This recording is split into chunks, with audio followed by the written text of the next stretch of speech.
మరో అంశం చూద్దాం. ఫార్ములా ఈ కార్ రేస్ కేసులో ఈడీ దూకుడు పెంచింది. నిందితులుగా ఉన్న వారికి నోటీసులు జారీ చేయడం ప్రారంభించింది. మూడో నిందితుడు బిఎల్ఎన్ రెడ్డి రేపు విచారణకు హాజరు కానున్నారు. 4వ తేదీన ఐఏఎస్ అధికారి అరవింద్ కుమార్ రావాలని ఈడీ పిలిచింది. మరోవైపు ఫార్ములా ఈ కార్ రేస్ కేసుపై మరోసారి కేటీఆర్ స్పందించారు. అవినీతే లేనప్పుడు కేసు ఎక్కడిదని ప్రశ్నిస్తున్నారు. ఈ నెల 7న ఈడీ విచారణకు హాజరుపై తన లాయర్లు నిర్ణయిస్తారని అన్నారు. ఫార్ములా ఈ కార్ రేస్ కేసు లొట్టపీస్ కేసు అని అన్నారు. ఇక తనను ఏదో రకంగా జైలుకు పంపాలని ప్రభుత్వం చూస్తోందని కేటీఆర్ ఆరోపిస్తున్నారు. మరింత సమాచారాన్ని హైదరాబాద్ నుండి మా ప్రతినిధి కుమార్ ఫీల్డ్ రిపోర్ట్ ద్వారా అందిస్తారు. Kumar, over to you.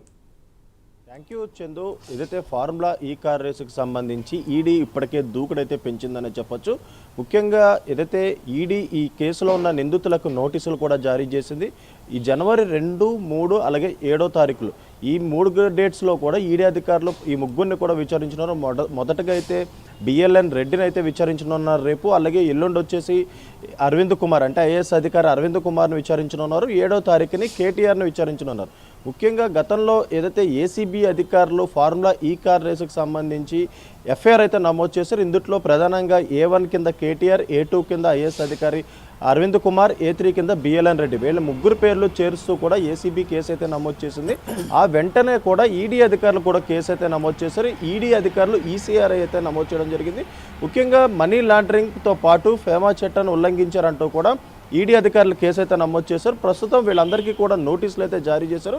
ఏదైతే ముఖ్యంగా హెచ్ఎండిఏకి సంబంధించిన 56 కోట్ల నిధులను విదేశీ సంస్థకి మళ్లించినట్లు కూడా ఏసీబీ అధికారులు గుర్తించిన నేపథ్యంలోనే మొదటగా ఎప్పుడైతే కాంగ్రెస్ ప్రభుత్వం తెలంగాణలో హయాంకు వచ్చిందో వెంటనే ఫార్ములా ఈ కార్ రేసుకు సంబంధించి ఈ 2024 ఫిబ్రవరి 11న సీజన్ 10 అయితే ప్రారంభం కావాలి.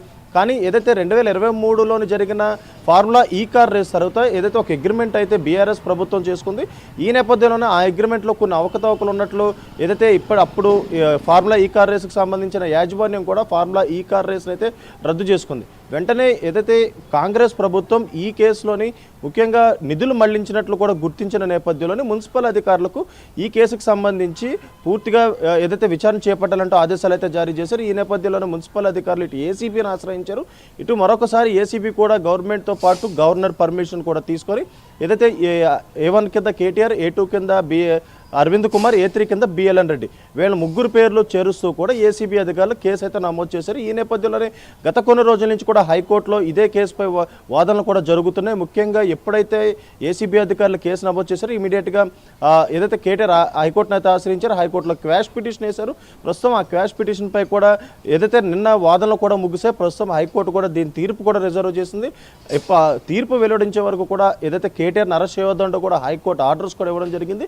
ఈ నేపథ్యంలోనే ప్రస్తుతం ఈడీ అధికారులు మాత్రం దూకుడైతే పెంచారు. రేపు బిఎల్ఎన్ రెడ్డి అలాగే ఎల్లుండి అరవింద్ కుమార్, 7వ తారీఖున కేటీఆర్ని వీళ్ళ ముగ్గురు కూడా ఏదైతే విచారించనున్నారు. ఎందుకంటే మనీ లాండరింగ్ అలాగే ఫేమా చట్టం కూడా ఉల్లంఘన చేయడంతో ప్రస్తుతం వీళ్ళ ముగ్గురిని విచారించనున్నారు. ముఖ్యంగా విదేశీ సంస్థకి హెచ్ఎండిఏకి సంబంధించిన 56 కోట్లు కరెన్సీ కన్వర్ట్ చేసి మరి ఏదైతే విదేశీ సంస్థకి ఇచ్చారు. కరెన్సీ కన్వర్ట్ చేయడం ద్వారా హెచ్ఎండిఏకి అధిక భారం కూడా పడింది. అలాగే మరొక పక్క ఆర్బీఐ గైడ్లైన్స్ కూడా పాటించలేదు.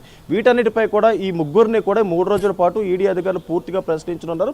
మరొక పక్క ఈ రోజు ఏదైతే కేటీఆర్ ఫార్ములా ఈ కార్ రేస్పై కూడా స్పందించడం జరిగింది. ముఖ్యంగా ఈ కేసు అసలు చెల్లదంటూ కూడా కేటీఆర్ అయితే కొట్టిపారేశారు.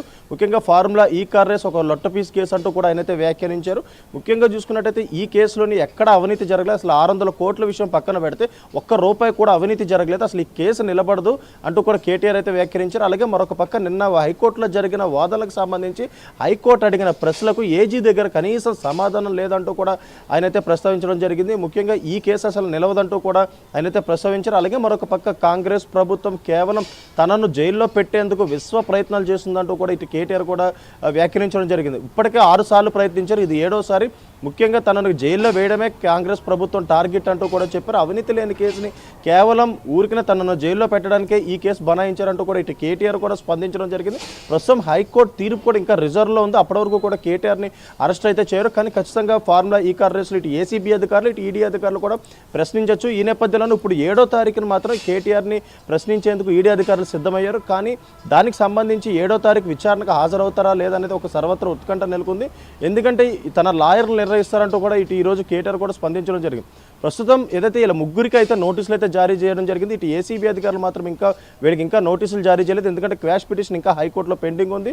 ఇప్పుడు కూడా తీర్పు రిజర్వ్ అయింది కాబట్టి ఆ తీర్పు వెల్లడించే వరకు కూడా ఏసీబీ అధికారులు ప్రస్తుతం వీళ్ళ ముగ్గురిని విచారించారు. ఈలోపు ఈడీ అధికారులు మాత్రం నోటీసులు జారీ చేయడంతో రేపు బిఎల్ఎన్ రెడ్డి, అలాగే ఎల్లుండ అరవింద్ కుమార్, అలాగే 7వ తారీఖున కేటీఆర్ కూడా విచారించే అవకాశం అయితే ఉంది Chandu. Right Kumar, thank you for the report.